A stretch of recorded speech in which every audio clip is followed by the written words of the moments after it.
Welcome to Bank Director's online training program and our session on the roles and responsibility of the Audit Committee. My name is Sal and Sarah, and I'm a partner with Crowe Horwath.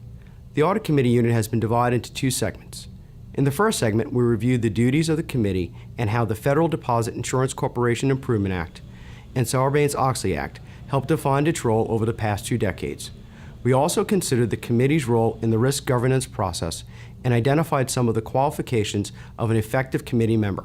In this segment, we will look at the characteristics of high-performing audit committees, review the 7 deadly sins that many committees are guilty of, and discuss the value of performing an annual self-assessment of your committee's activities and compare them to best practices in the industry. I'd like to begin by reviewing 3 key points that I made in the first video. First, of all the committees of the board, the Audit Committee must have the most global view of the institution and the world in which it operates. This includes a thorough understanding of the bank's businesses, risks, and internal control processes. Second, the committee should be comprised of independent directors with oversight responsibility for the internal and external auditing processes. Finally, the Audit Committee, backed up by the board, must set the tone at the top for integrity and compliance throughout the organization. It is the first line of defense for the board and the institutional shareholders. In the first video, I related how my grandparents once owned a store. My grandfather ran it, but my grandmother performed a kind of oversight function, not unlike the Audit Committee of a bank. If my grandfather said there was enough sliced bread to last a week, my grandmother would ask my Uncle John to check how much bread was sold the week before and compare it to what they have on hand. She trusted my grandfather, but my grandmother was an independently minded person, and she wanted to verify facts for herself because she felt she had a responsibility to help protect the family business. My grandmother wouldn't have been familiar with the phrase, but her role was to trust but verify.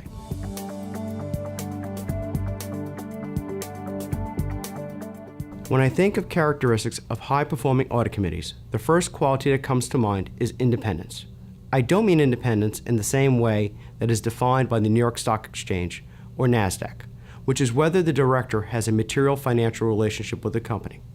Financial independence is very important, but so too is having the kind of independent mindset that will allow you to be respectfully skeptical as you discharge your duties as a director.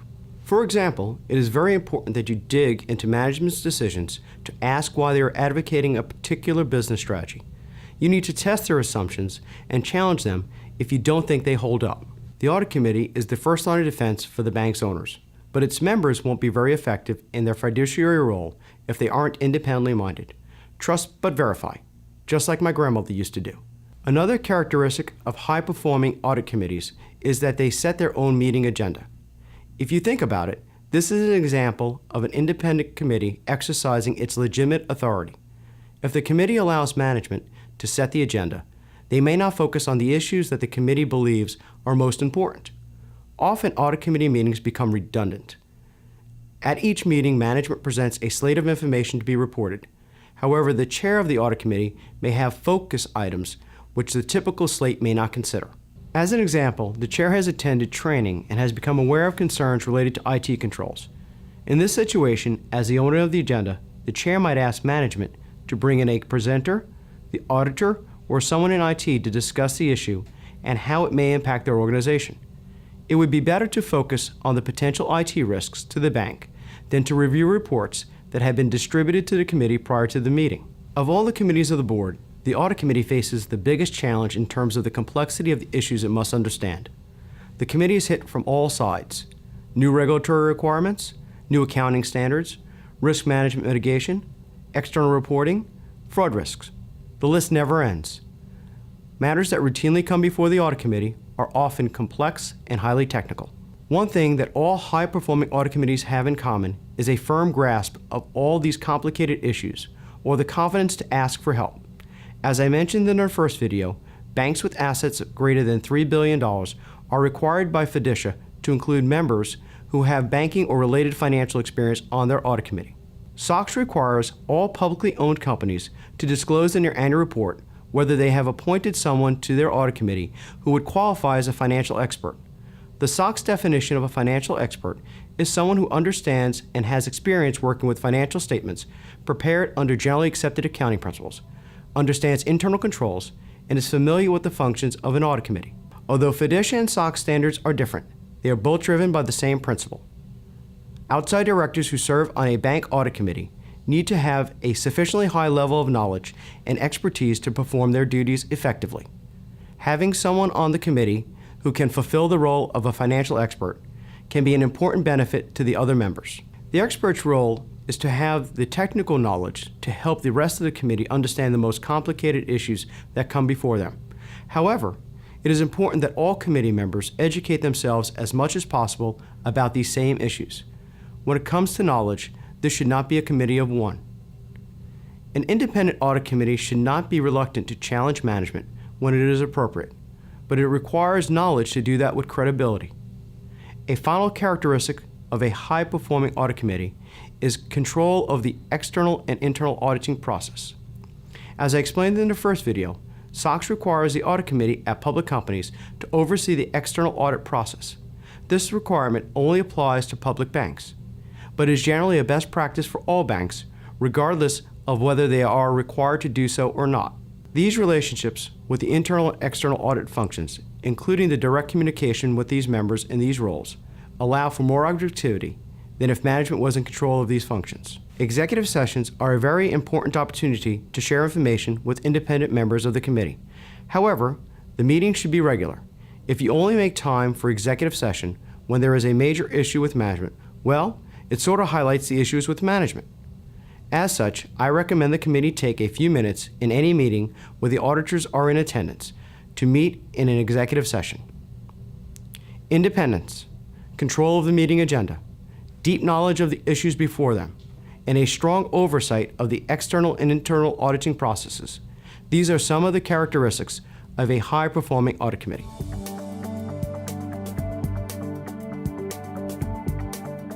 There are also some common mistakes that I have seen many of my clients make, or what I call the 7 deadly sins of bank audit committees. The first deadly sin is haste. Committee members who are by nature problem solvers take pride in their ability to quickly decipher puzzling situations and make decisions. However, speed does not trump the value of a well-thought-out solution. Haste in solving the problem often prevents sufficient time to examine it from the perspective of regulators, investors, security analysts, and customers. I have seen the sin of haste committed by many of my clients during the meetings that I have attended. Here's what often happens. The committee takes too long to go through the administrative details at the beginning of the meeting. This time spent steals from the available time to discuss the more difficult matters on the agenda. Often, they will either table the discussion of a difficult agenda item until the next meeting, or rush through their discussion and make a quick decision without fully understanding the issue or the possible ramifications of their decision. The second deadly sin is rigidity. Sometimes audit committee members are too binary in how they size up a problem. They think they have to either accept or reject a proposed solution without considering any alternatives. Viewing a decision as binary without understanding the root cause of the underlying problem often leads committee members to miss alternative solutions that might be more effective. Rigidity can also result in the committee being resistant to change because they are locked into doing things the way they have always done them. Let's say a bank has revised its business process, and that creates a new set of risks that have to be addressed in the bank's internal control structure. An audit committee that is too inflexible in its thinking might be reluctant to modify its internal control process, even though there is a compelling reason to do so, because it requires them to change. The phrase, "this is the way it's always been done," is a sign of rigidity. The third deadly sin is naivete. The decision that a committee ends up making can often be influenced by how a proposed solution is framed. This is where having a skeptical mindset can be very helpful. You shouldn't necessarily accept a proposed solution without questioning the assumptions that went into it.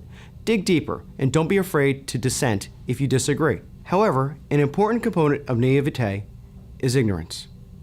Committee members are often reluctant to admit they don't know something, as it would be perceived as a sign of weakness by the other members. Don't be afraid to ask questions if you don't understand something, as the risk of vetting the issue may be much more painful. From my experience, this problem is common to many audit committees. If there is a particular issue that you don't fully grasp, let's say a new regulation that has an impact on the audit committee's work, take time to educate yourself, or ask the committee chair or the bank's CEO to provide you with training. The fourth deadly sin is hubris. This sin resides in committees where the members are fully seasoned and have a high degree of self-confidence. Members who think too highly of their own judgment won't always take time to make an informed decision. The veteran director who says there is very little he hasn't seen before in his 35 years as chairman of the bank's audit committee is probably guilty of hubris. The fifth deadly sin is stubbornness. This is the inability to see someone else's point of view, or a tendency to close one's mind to contrary evidence or different rationales. Stubbornness can actually be a double-edged sword. Holding out against peer pressure to go along with a group decision that you disagree with might actually be a laudable example of stubbornness if it turns out that you were right. Unfortunately, the stubborn director who has a personal need to win every argument too often becomes a roadblock that prevents the committee from effectively doing its work. The sixth deadly sin is assumption. Underpinning all our decisions are a set of assumptions that might or might not be true. These could be things which were once true but have since changed without our realizing it. It can also be things that other people have told us and we have accepted on face value. I think it is important that bank audit committees understand key assumptions that underlie all critical decisions they make. Remember that an attribute of a good committee member is to be skeptical. As an example, the bank is entering into a new line of business. The committee members understand the process for entering into this new line of business would require the risk committee to address the significant risks of the new enterprise. This process would include reviewing the processes and controls management has laid out to accommodate the risk. They assume the internal audit, which is typically on top of this issue, has addressed and revised its audit scope for the year. This could be a dangerous assumption. The seventh and final deadly sin is complacency. People often have a tendency to rely on their memory to make decisions rather than checking the facts. This is commonplace with committee members who have served for a long time and are no longer fully engaged in the decision-making process. Instead, they are flying on autopilot. Banks that have achieved long-term success can also breed an element of complacency in their audit committees. When things have been going well for a long period of time, it can dull the edge of the committee's objective skepticism.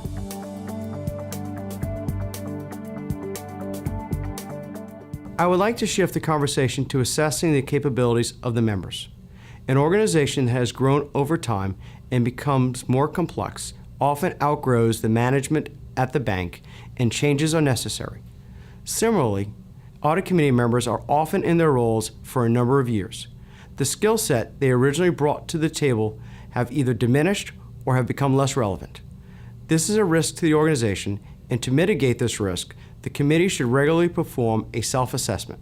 This is a valuable exercise in continuous self-improvement and can be particularly useful to committees whose members have been in place for several years with little turnover, and where the committee practices haven't changed much during that time. Self-assessment can be organized in a number of ways, but I would start with the committee's composition.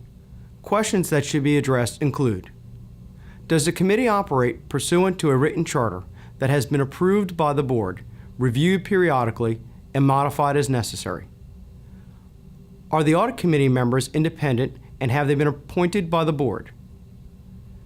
Have their actions been consistent with a person that is independent? Is their background appropriate for the duties of the committee, and does it include at least one person who could fulfill the role of financial expert? Another important category is training and resources, particularly in light of all the discussions about demanding knowledge challenge that audit committee members face.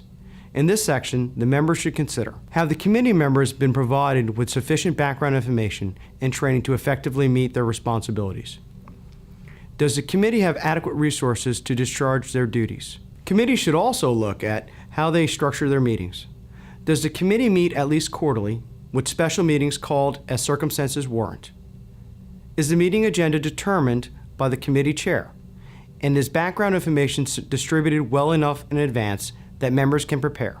Probably the longest and most detailed section of the self-assessment will be the various activities that bank audit committees perform, and which go to the heart of what they are supposed to do.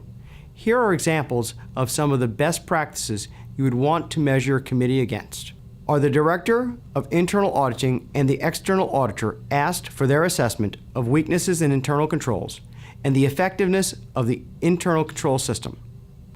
Does the committee assess whether the bank's financial statements are complete and consistent with known information? Is general counsel met with periodically to review any legal matters that could have a significant impact on the company's financial statements?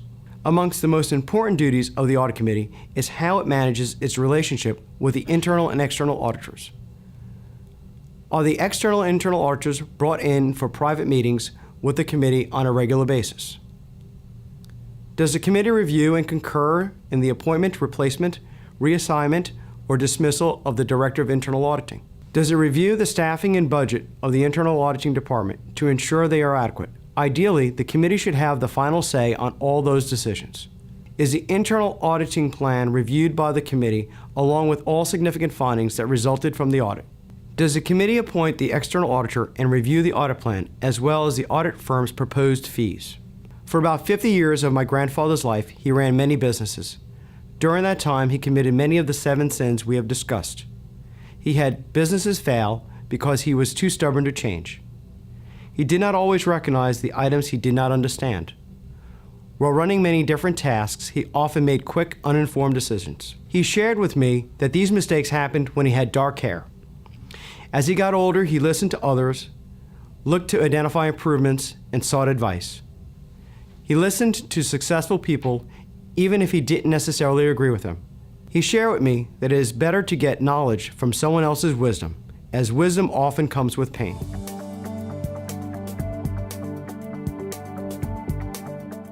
As I wrap up this video, let's review some of the most important points that I would like you to remember. The characteristics of high-performing audit committees include an independent mindset of its members and a commitment to the philosophy of trust but verify. Control over the meeting agenda so they, and not management, determines what issues are discussed during the meeting.